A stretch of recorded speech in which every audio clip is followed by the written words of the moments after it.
অল্প সময়ে স্বল্প খরচে সঠিক বিচার পেতে চলো যাই গ্রাম আদালতে। এই স্লোগানকে সামনে রেখে নোয়াখালীর হাতিয়ায় শুরু হয়েছে গ্রাম আদালত বিষয়ক 2 দিনের প্রশিক্ষণ কোর্স।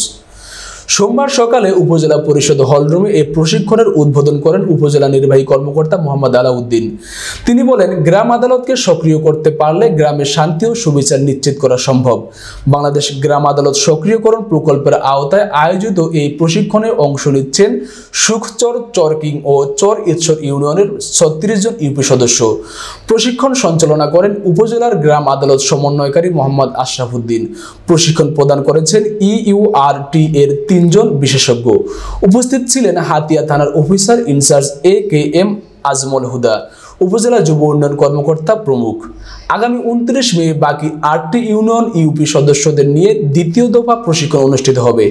প্রশিক্ষণের মূল উদ্দেশ্য হল ইউপি সদস্যদের দক্ষতা বৃদ্ধি, যাতে তারা স্থানীয় পর্যায়ে সহজে ও দ্রুত বিচার নিষ্পত্তি করতে পারেন এবং গ্রাম আদালত ব্যবস্থাকে আরও কার্যকর ও টেকসই করতে পারেন।